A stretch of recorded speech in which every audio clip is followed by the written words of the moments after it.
This is the Trusted Referral Network. We are a network of independent marketing services providers around the country that get together twice a month to introduce ourselves, meet other members, meet guests, expand our networks, and seek opportunities where we might be able to collaborate, whether that is through referrals or subcontracting, partnering in other ways, and also to learn from one another.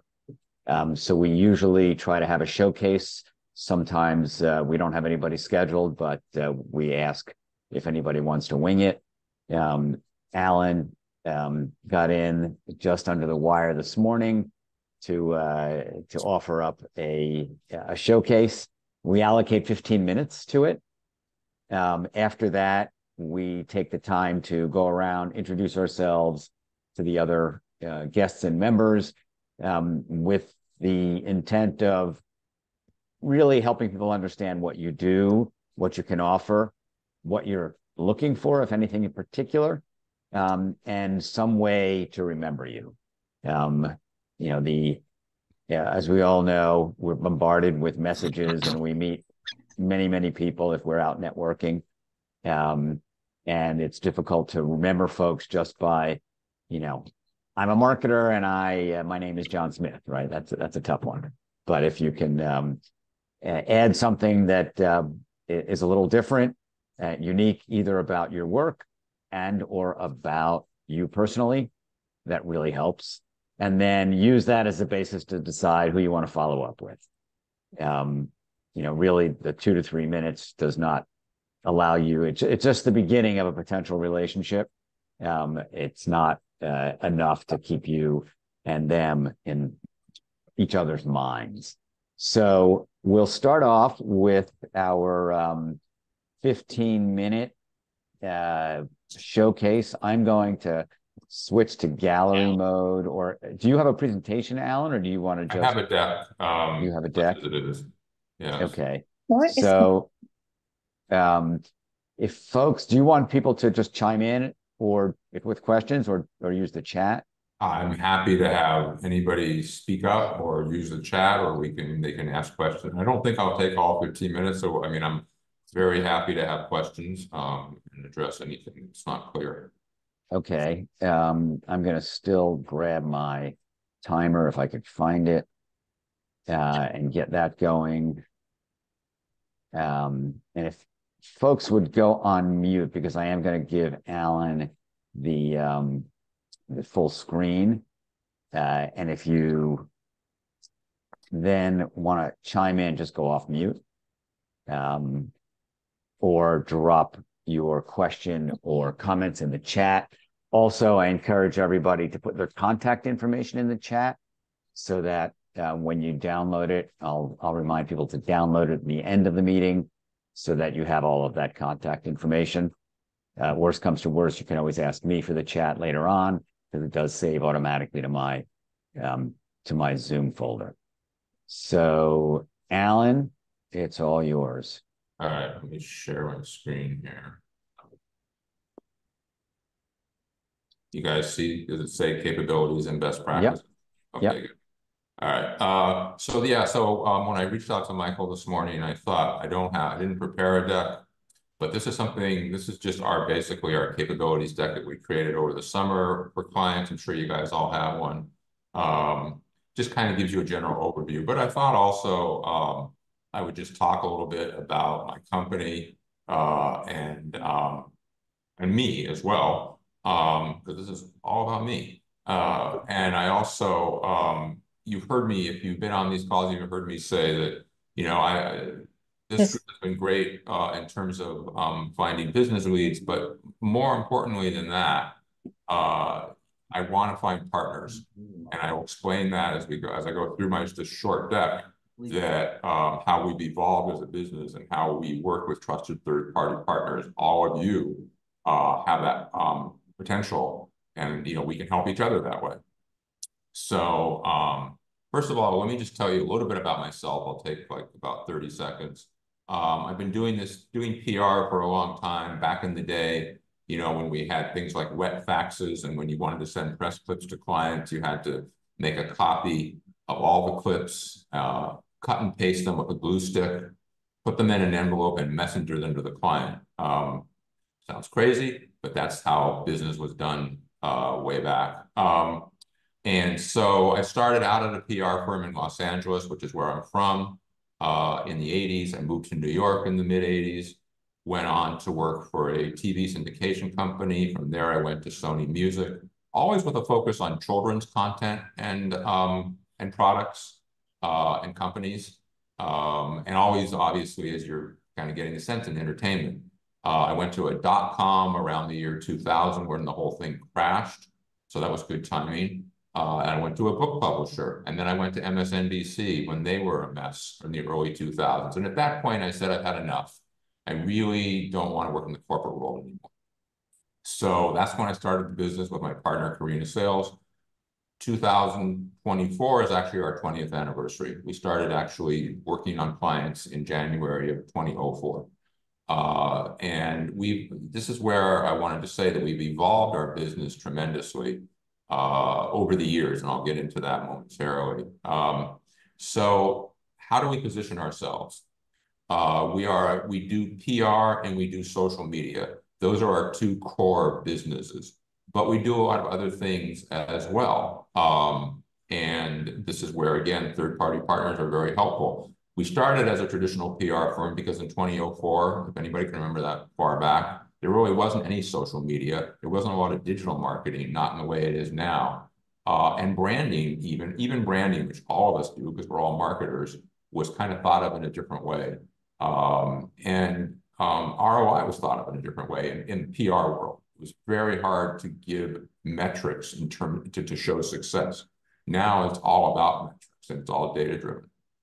So we've had to evolve in that way as well. So at a certain point, when the world began to change, we continue to offer core PR. And what is PR, by the way? I should probably define that. That is what we call earned media coverage. You're not paying for it. You're pitching an editor or a journalist or a writer of some kind who writes for a newspaper or a magazine, somebody who produces for a TV show, and you're getting press coverage for your clients.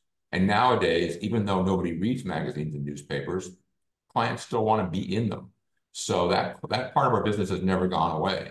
But social was started out as kind of just a sideline for us, just trying to make sure that we had a foot in the door. It's grown over the years, and now social has become at least half our business, if not more. Where we work best is when we can align the PR and the social parts of our campaigns, and they work off of each other.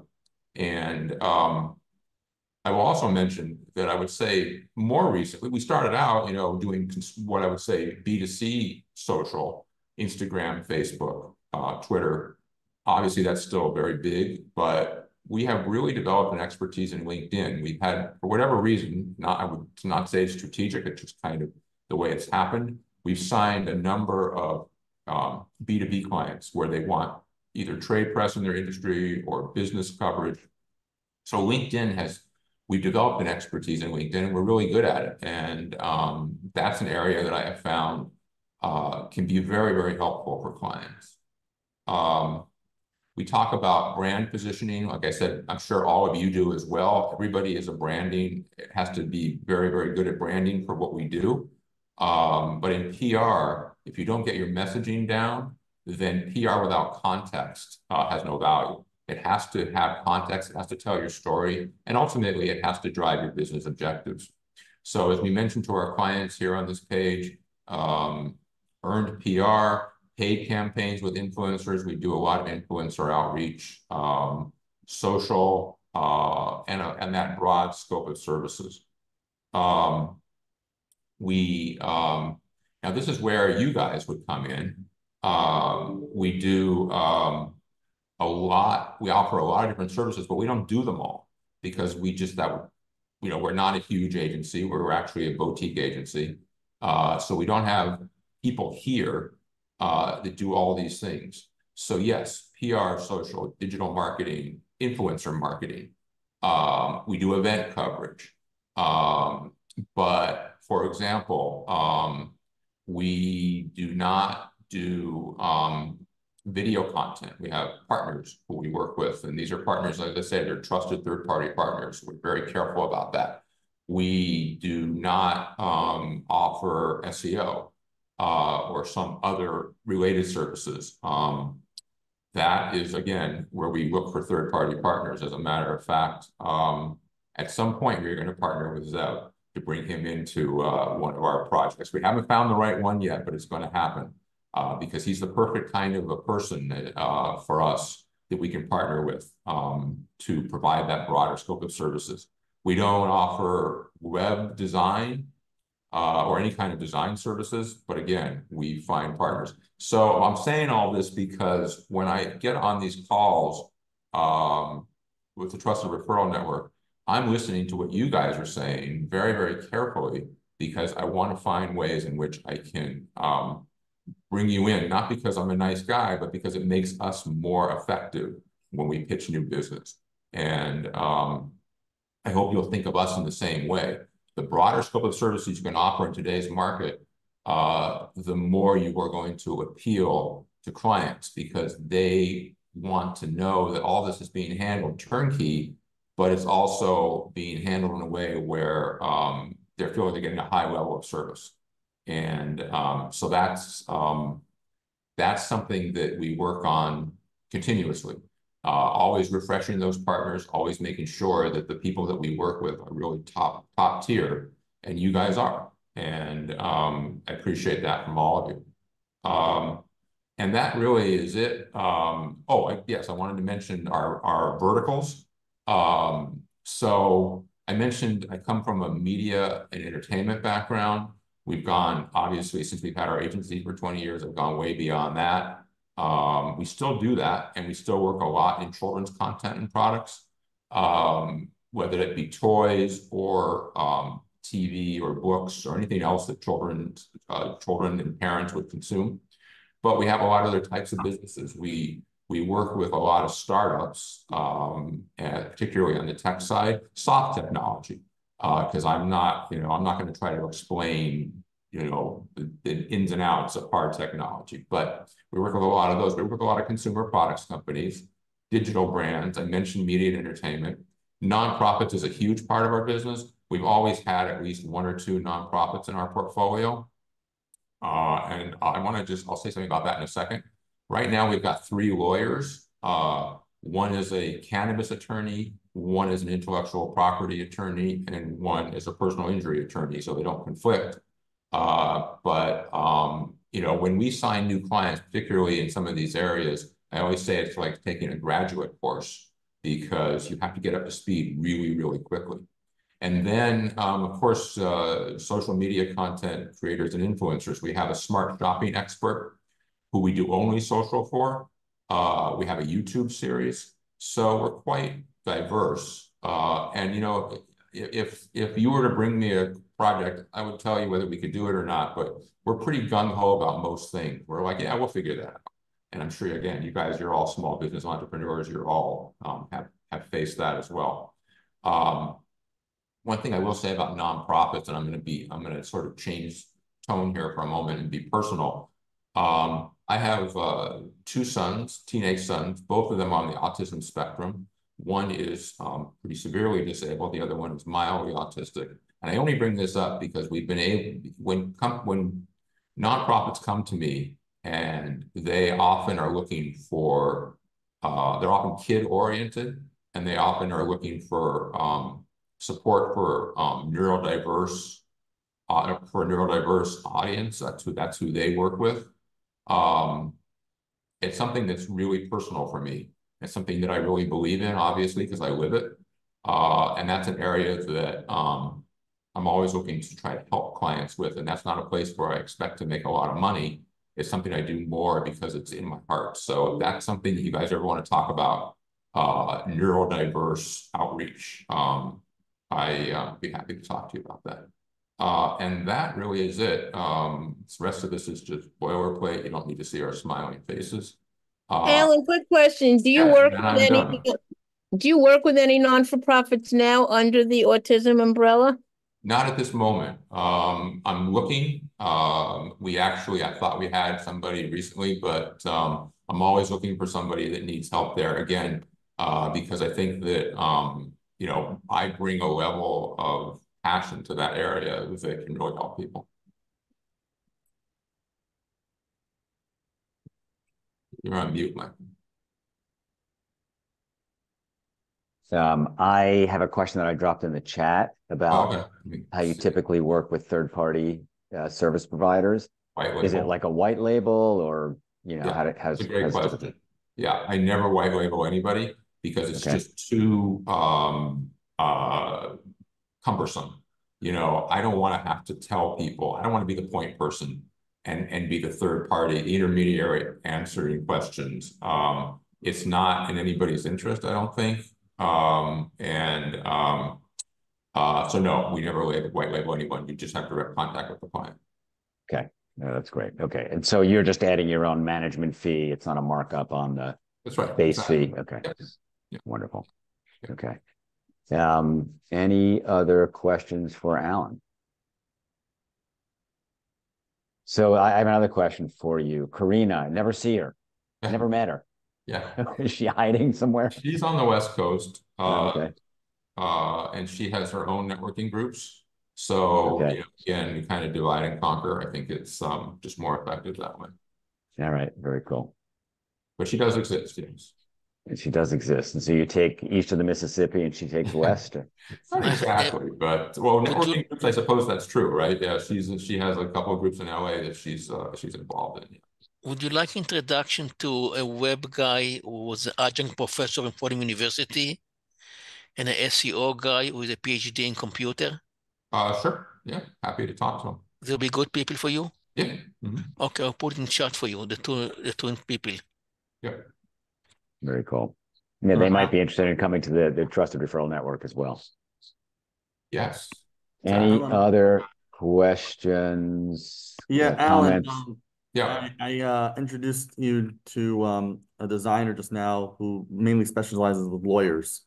So you can look on LinkedIn, you'll see that. Oh wow, that's really cool. Yeah, thank you very much. Oh, I want that. What do they do with lawyers? Design. She worked with like big firms, doing all their design. She does other verticals too, but is that Brandy? Christine Raynetz is her name. She should actually check out this group if she hasn't already.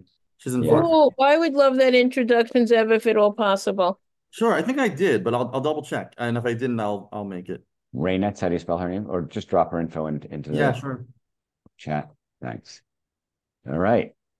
That was exactly almost 15 minutes. Wonderful. Yeah. So let's move into our intro section here. So why don't we start with our members, more or less in the order in which you showed up. I'm going to drop that in the chat.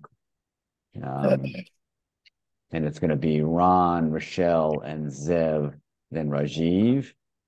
So you can see members, Ron, Rochelle, Rajiv. Ron, Rochelle, Zev, Krista, then Rajiv. And then we'll go to Danny, Audrey, and Kathy. And would that be everybody? I didn't miss anybody, right? All right. So let's give it like why don't we give it up to 3 minutes? I'll again put my timer on. You don't have to use the entire time, of course. Gotta find my apps again. There's my timer. Timer disappeared on me. Give me 1 second. Apps, timer. So I'll give it 3 minutes. And we're going to start off with, I said Ron Hubscher. Perfect. By the way, Alan, thank you. That was a really great overview, and love the fact that you're so involved and all the great things you do. So appreciate you, man. So that was pretty cool. I'm just at a quick show of hands. How many people get pricing pressure for their services? Do clients like trying to negotiate you down? So anyway, what I do is, if you've ever been like maybe it's like a Friday, you're about to go out on a weekend and you're all psyched. You think you got a deal in place and a client calls you up and says, hey, look, I'm gonna need a 10 or 15% discount. And then you're all kind of aggravated. You're like, oh man, I thought I had this deal all wrapped up. Now I got to negotiate. Now what do I do? Do I just eat it and lose 15% and all the juice on the deal? Or do I push back? And now you're just, either way, you're frustrated. You don't know what to do. We make sure that never happens to you again. I run a negotiation training company. I have a book closing time. If anybody has any deals or currently negotiating and needs any help, if you're a member of the TRN, happy to give you pro bono help. My ask is we're always looking for business-to-business sales organizations. So does that make sense, everybody? Okay. So looking for a connect. What size companies do you typically work with? It goes everywhere from the largest, from Google, Oracle, to down to Salesforce is a 10 or so. Just anywhere in between. B2B sales organizations. Yeah, B2B sales organizations. And what size deals are they typically negotiating? It varies, anything from 10,000s to multi-hundred millions. Okay. So we work ADP as a client. They do everything from small business up to international deals. I'd like to give me an example of like something that you've done with somebody. In what way? What's a great example? Yeah, any example, like you worked with A, you negotiated something, got a better. I mean, just give me like a story of something that you've done. Sure. So I can give you large scale examples. Like we work with DocuSign. So DocuSign's in a very competitive space. You ask them for a discount, they'll automatically drop their price. They took our training program and they increased average selling price by 13%. And just as an example, and then we have a $600 million success story on our website, where through using our negotiation tactics, are able to triple the previous year's revenue. Did I answer your question, Rochelle? Do you do training in general, like training for people on pricing, like how not to drop the price? Yeah, that's exactly what we do. That's exactly what we do. Okay. Yeah, it's a very valuable service. Thank you very much, Ron. Okay, moving on to Rochelle, since you're there. Take it away. Okay, I love it. It's Rochelle, and we know this. It's Rochelle from Dynamic Business Growth, and I always say it's dynamic business growth and not schlep along business growth. So let me just say, in lieu of what we are all about, so many people, so many companies pay so much attention to their online branding, their website. I mean, they scrutinize every word, every color, every font, etc. Some take it to the next level. They're very big on their personal brands. Who are they within their industry, within their company? Very few people, if any, pay attention to their verbal branding. What do you say and how do you say it and how can you be remembered by? So many people, they speak generic, unclear, boring, common, and jargon. And if I meet, let's say, 2 or 3 people in the same industry, what would I would never remember one from the other. Very often people have a very difficult type of role that you don't even know what the hell they do. So the key is you want to go from unclear to unforgettable. So when you speak about your business, I want to know, are you storytelling or boring telling? Can you tell me a story? Like, how do you pull a rabbit out of a hat? What's your secret sauce? What was something that you did that you made somebody, you made them money, you saved them money, you gave them an introduction that led to marriage, children, family, travel. I want to know it all. I want to know something that is specific about you and your industry that would make me remember, and therefore, because of that, I'd love to refer you to somebody, or somebody could be listening to you and say, whoa, this person knows exactly what I need. They're not generic. They pinpoint what it is that they represent and what they're great at. And because of that, I mean, I'm clear that I'm the greatest client for them. So that's what I want you to think about is what you say matters. How you say it matters. The story that you tell matters. These are the stories that people remember and they carry on for God knows how long. And it's what gets you hired. So that's number one. And the other thing is, depending upon how great your story is, that's what gets you paid. If you know how to speak about your services in a particular way, I mean, I can't even tell you how many people I have changed their sales decks, I've changed their scripts, and because of that, they've doubled their fees. So if you're clear about what you do and how you deliver it, and you create a great result, get paid for it. So that's what I'm about today. I have a question for you. I went to a pitch, startup pitch event last night, and there were 10 startups that pitched. There was one woman who had a great pitch, but she was nervous, and so she came across as very tentative, even though her content was great. Do you work with people like that? Absolutely. Okay. Absolutely. I can totally work with that. I've done that a lot. People get very nervous in front of an audience and they panic. Yeah, I definitely have done a lot of work with that. Okay. And the last but not least, I would love to know people with these attorney leads because I do have a program called Ultimate Power Pitch. I've worked with attorneys, and there's a couple of attorneys that I've revamped what they say in such a degree that they don't even recognize themselves. All right. I will try to make that. Thank you. I will try to make that intro. I got to reach out to her directly first. All right. Next up would be Zev. Hey everyone, and by the way, if you want to learn more about Rochelle, I just put in the chat our really good interview on my podcast. It was a really great interview, and I recommend. So my business is ZEV Media. It's a full service digital advertising agency. We're platform agnostic, but the dominant platforms where we focus on are Google and Meta. Of course, for the right client, if it makes sense, we've also run ads on platforms like Bing and TikTok and what have you. But we help businesses, primarily hospitality, travel and leisure companies, grow their visibility as well as get more revenue, more clients, and more customers. We do both e-commerce campaigns, helping people book things like reservations and things like that, or sign up for events. We also do things like getting people leads for higher ticket events like baby showers, bridal showers, corporate team builders, etc. We've worked with probably every vertical you can imagine, but I'm really doubling down on hospitality niche that is, broadly speaking, includes caterers. We have one caterer in the tri-state area, for example, where last month we got them 38 times return on ad spend, and that was just one of the campaigns. We do everything from like Google Performance Max to Facebook, Instagram ads, etc.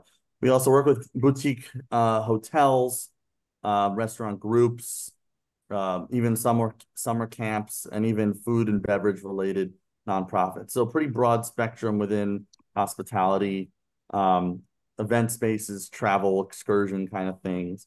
I'm actually, even though my company's called ZV Media, I'm kind of keeping that now general for other verticals because I have other kinds of companies I work with, and I'm not trying to get rid of them, but I'm actually in process of building a new site called Aspido Marketing, and that's going to be very, very apparent from all the branding and everything that we're here for the hospitality and luxury space.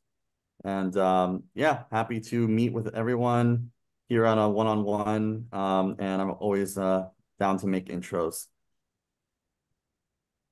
Wonderful. I met a guy last night who runs a photographer network, and most of his clients are, fast food chains and things like that. Might be a good contact. Thank you. Sure. It's all about photos for Google, the Google places, improving ranking. Okay.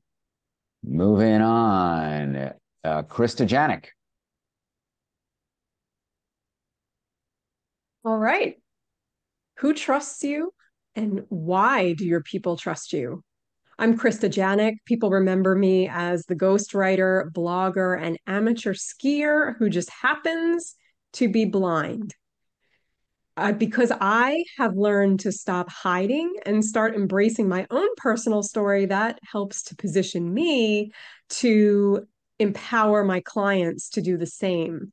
When I'm getting hired to write, whether it's a book, a blog, or a bio, I get to ask them the deeper questions, get to know them, get to know what they know. and who they are.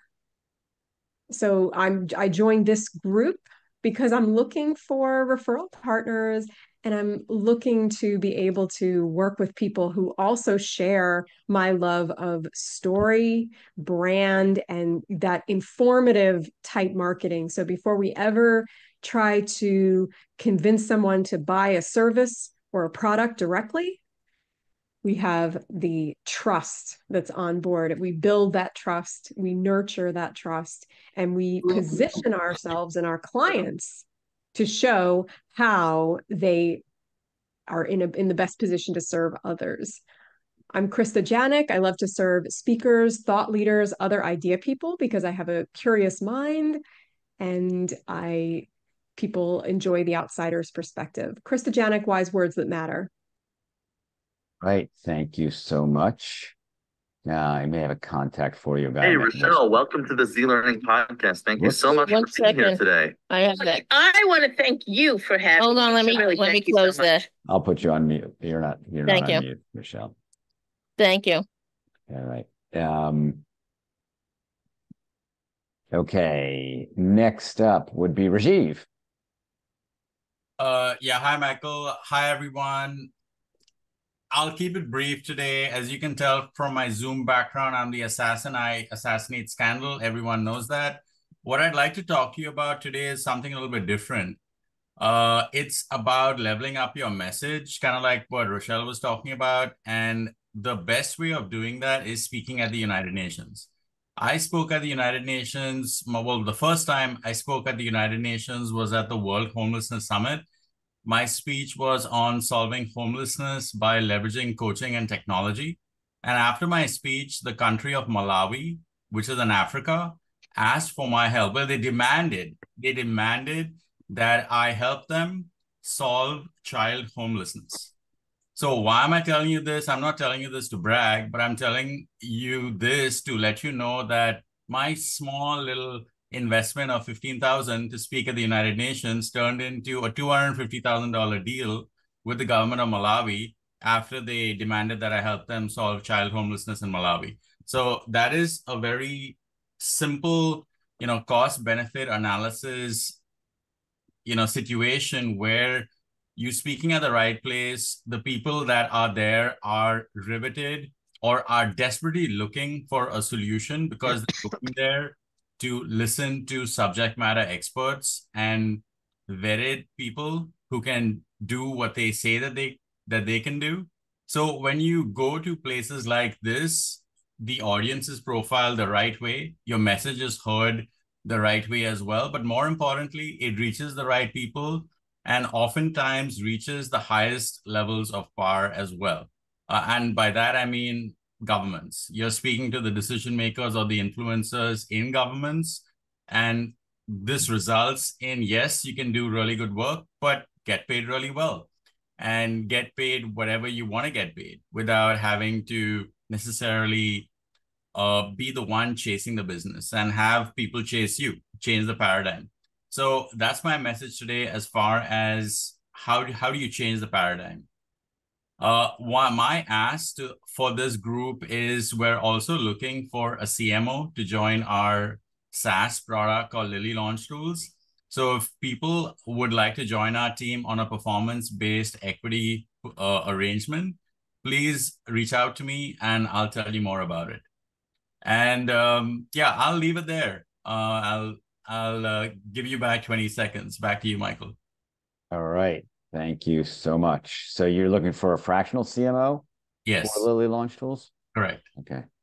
For equity? Yes. Okay. All right. Thank you so much, Rajiv. Next up, Danny Kaplan. Take it away, Danny. I put you on mute when you coughed, so you might have to take yourself off mute. Okay. Okay. I'm Danny Kaplan. I represent supply chain software for manufacturer, distribution, and food. It's a single database software which translates to a manufacturer can buy a distributor, a distributor can buy a manufacturer without ending up with multiple software. Another issue is, which you're all aware of, supply chain issue today. Supermarket prices are going to the sky. And the reason is this, what happened in the Middle East now, 12 days shipping around Africa. The software represents in single database software, which translates to, it has a warehouse management part of it. You have to know what your net inventory is after you allocate a production or future order. I compare it to a checkbook. It doesn't matter how much you have in a checkbook, it's how many checks you wrote about it. What's happening is, if you check Google, Telsa and Volvo ran out of production in February this year because parts came in late. It's a very common issue today's market, that people run out of parts, so production gets disrupted.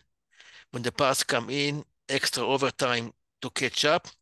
And if you're a distributor, you ship the order late, cancellation, you go from shortage of inventory to excess inventory, warehouse spaces, and cash flow issue. It's a single database software that has all combined in it. All right. Anything else? Danny is a Uber networker, very well connected. Obviously, he's not providing a marketing service, but if you know anybody it says you work with companies 100 million and more, distributors, anybody with warehouses. Is that correct? Yes, correct. Yeah. All right. Cool. Manufacturer, food, distributor, mid-market. Mid-market. 100 million to like 2 billion or something? Starts with $30 million and upward. Below $30 million, they can't afford the software. Okay. Very cool. Thank you very much. Thank you for coming as a guest. Audrey Schroeder. Hello, good morning, everyone. It's great to be here. So my name's Audrey Schroeder. I use she and her pronouns. And I'm excited because just last Tuesday, I started a new job with a nonprofit that I've been with for 7 years. It's called SGA Youth and Family Services, and we serve the Chicagoland and surrounding areas in Illinois. We have a cradle to career service model and serve over 21,000 program participants each year through our 60+ programs, which are focused on parenting, early childhood education, education supports, and workforce development. And I've been doing their marketing all this time, and I just recently pitched the idea to my boss that we need an internal knowledge base for staff so they can easily find information to do their jobs better. So she agreed. I'm really excited about that. And Toastmasters is one of my favorite hobbies. I currently serve on the board of the Pride Toastmasters Club that meets in the West Village in New York. And anyone is welcome to join. We meet every Thursday from 6 to 7 p.m. And I am fairly new to New York and looking to grow my social and professional network. If you've worked on knowledge base in the past or have experience with data science, I would love to chat with you. And I'm actually here today because Michael reached out to me and gave me some information about a knowledge base that he has a client working on, and which led me here. So thank you, Michael. And how I can help you. So I really enjoy helping people get their LinkedIn profiles up to snuff. So if that's something you're interested in, feel free to reach out to me. And a little blurb on how you can remember me is I'm a childless cat lady and Toastmaster, passionate about knowledge bases and elevating employee experiences. So thanks for having me. Absolutely. And you also have the perfect Chicago accent. Thanks. All right. Did I miss anybody? Oh, Kathy Van Duzer. Yes, good morning, everyone. So my background is marketing. I'd like to say that I have a 360-degree view of the marketing playing field. I've worked in marketing sectors, public relations sectors, market research. And basically, I am looking for a contract project at the moment, but I wanted to talk about my background. I've been a media maven, getting clients, companies, working at agencies on CNN, broadcast, television, as well as print online. I have experience across obviously digital and traditional. I'm both creative and analytical. I created a signature patent design when I worked at Duracell. And I've also been an extra in a major motion picture to diversify even more. So what I have done and can do for small, medium businesses too is I call it a 2-hour strategy session. If a company is stuck, they need to turn around. If a startup is at crossroads and just doesn't know where to go, if an entrepreneur is considering a new business or a new strategy, what I do is spend a couple hours asking very pointed questions directly or through email, and I come up with a strategy for them to move the business forward. I don't execute the strategy, but I do create the strategy and go over it with them. Frequently, a lot of small businesses just need an outside opinion, a subject matter expert to help them with a vision that they just haven't been able to see in the past. Frequently in the past, I would come in and assist agencies with clients and strategies on an NDA basis that they couldn't execute. I was able to help many companies, large and small, to strategize and come up with plans that move them forward and move their clients forward without the clients knowing they actually hired someone on the outside to assist them.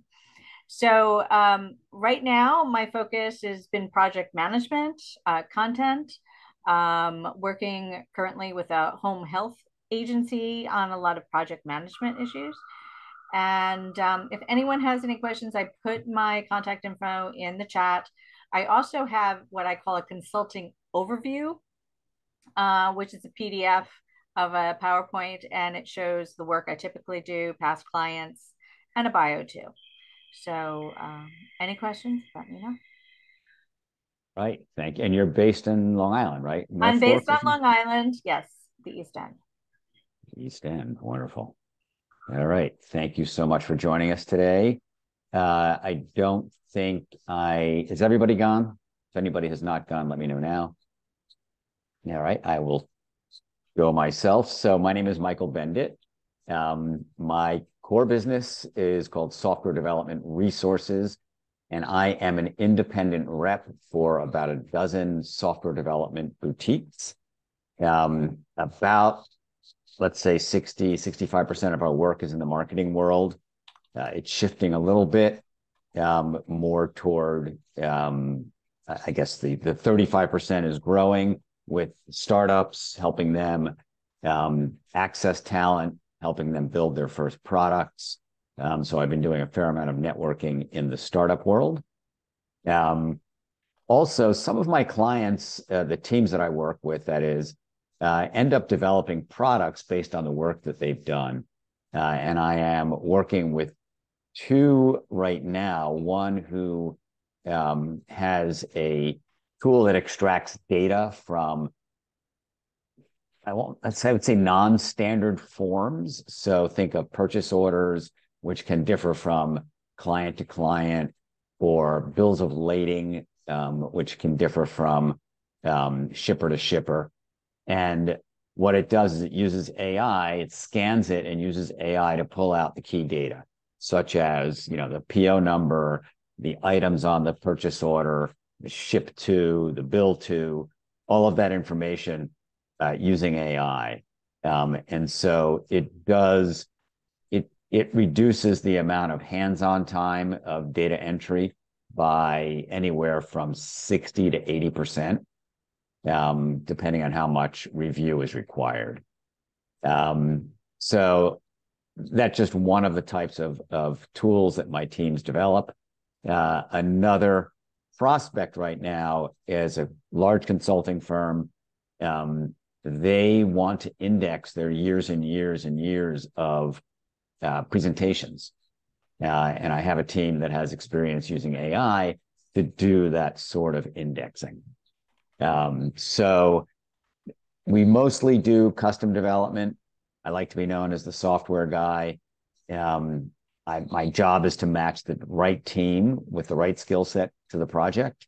But as I said, sometimes we also have some interesting products that come out of those teams, and looking for opportunities to sell and license those products as well.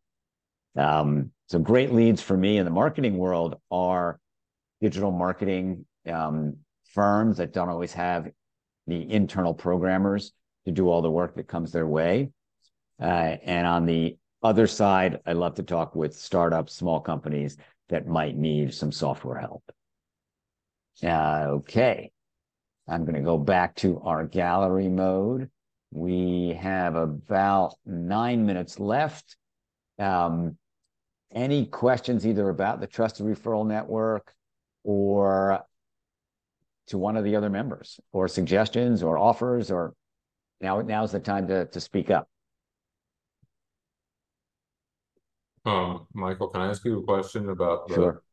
the membership structuring for TRN? Yes. What have you decided to do about that? I'm leaning toward actually going back to sort of a free version and reimbursing people on a pro rata basis, so that I can open it up and expand it, and then figure out if there's a way to monetize that in a different approach. My objective here is to build community. The fees were sort of to give people a little bit of a stake in it, but would love input. This size meeting is good. If we open it up again, it could get a lot larger, which means we'd have lots of breakouts, but then you'd meet more people too. So there's that trade-off. Always looking for input. I was thinking about sort of tracking people's referrals and things like that, but that's probably going deeper than I want to go. Yeah, Rochelle, you're on mute, by the way. We could. I think I have a call in with you, but you can talk about tracking the amount of the number of closed business, not necessarily the amount. So you can say that through Trusted Referral Networks, as a group, we there was, I don't know, 23 business deals that went through, 19, something like that. Because I think that when people recognize that money is being exchanged in the group, I think people can get much more connected to it.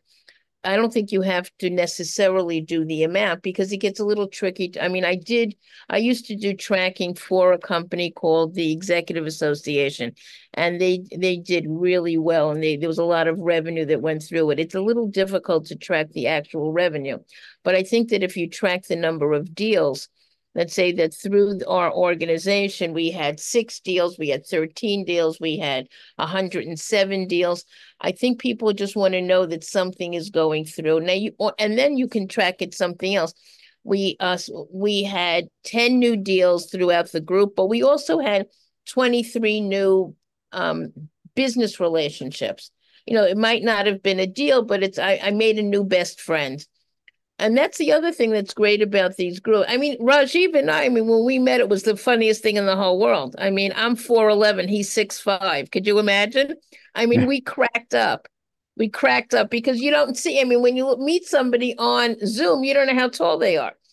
I did this with somebody else. I thought there was a woman that I wound up meeting. I thought she was like 5'3". She's like 5'11". I say, what the hell's going on here? I mean, it was just very funny. So we can say that we've also made some contacts, like personal contacts. So as a group, there was, let's say, 68 more personal contacts that took place. So I just think that when we can get narrow and specific about some of the benefits of the group, and that's an easier thing to track versus how many leads you send, I think that can get too crazy. But I just think as an overall, like I made 2 new best friends. I think that's great because I can't go to Bloomingdale's and look at their directory and say, where can I get a new best friend? I mean, it's a little harder. But if you join TRN, that's a very good possibility. So that's just a suggestion. And as I said, I do have a call in for you. So to kind of, but just the number of deals, and maybe did you meet a new buddy through our meeting a couple of times a month? Rochelle, you play big. Play big. Yeah, You exactly. play big, so you're 4'11" in physical stature, but People don't realize that I'm a little on the petite side, because apparently I've got a stronger voice. They think I'm a little taller. It doesn't take much to be a little taller than me. It doesn't take much. But I just think it was very funny when Rajiv, I mean, you can't get more opposite on that regard. It was absolutely hilarious. We both had such a good chuckle, and we went out and we had a great dinner. I mean, it was just a great evening. So again, this is a great benefit from the group. absolutely. Yeah, and most of us are in the New York area, actually. I mean, I'm trying to expand outside of that. We've had, in fact, around this table right now, everybody is in the New York area, right? So there's that benefit. We can, in fact, meet in person. Thank you, Rochelle. That's great. Really Michael, appreciate that. Yes. quick question. I usually try and connect with people. Danny Kaplan, did you put your name in the chat, your LinkedIn in the chat? Because I try to look you up and there's a lot of Danny Kaplans. Yeah, and Ron, could you put a link to your ebook in the chat? Because I think you mentioned it many times about your book. Yeah. I think it's great. I think it should be a resource that should be available to all, but I don't know if people, have the link to your book. Okay, let me, it's funny, I just sent that link out earlier today. Yeah. Put that in. All right, Yeah. Danny, were you able to put your information in? I mean, I can drop it in as well.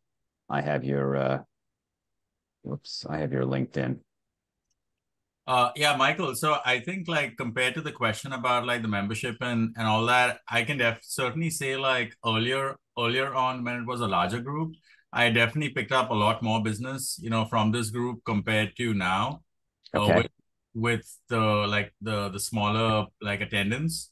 So Yep. I think the attendance has a direct kind of effect on the referrals as well as closed business, because obviously if there's more people coming to the meeting, there's a larger opportunity for people to find synergies with the attendance, and that has then consequently more business to be had from that standpoint. And yep. I know that your earlier, the format that you had earlier, I think has a lot of merit, as far as having an honor code where if you did get, business from TRN, then, you could give 10% to Michael or something like that, kind of on an honor code system, especially if that deal was facilitated by somebody that you met at TRN. So I think kind of having a little bit of both could potentially, make a lot of sense, because then it almost validates the community and the strength of the community. Because sure, there are groups and groups and groups that are dime a dozen, but what isn't a dime a dozen is the kind of business that you can get from said groups, especially for marketing people, which is few and far in between. I know that as good as BNI is for certain things, for marketing, isn't always the case. More so to the opposite, to the contrary, that it actually hasn't worked out great, mostly for marketing people. For other professions like lawyers and attorneys and realtors and all that sort of thing, sure. But for marketing people, not as much. So from that standpoint, TRN could be that alternative for where marketing people can actually thrive. So good. And I put a lot of I put a lot of effort into the website, probably not the best time spent. I'll probably, deprioritize that and focus more on the meetings and enlarging the meetings. Right now is a great time to download the chat. To do that, if you go to the chat window, open it up, on the top right, there's 3 dots, and the first, if you click on that, the first menu item is Save Chat. And that will save it to your Zoom folder, which will be in your Documents folder, most likely.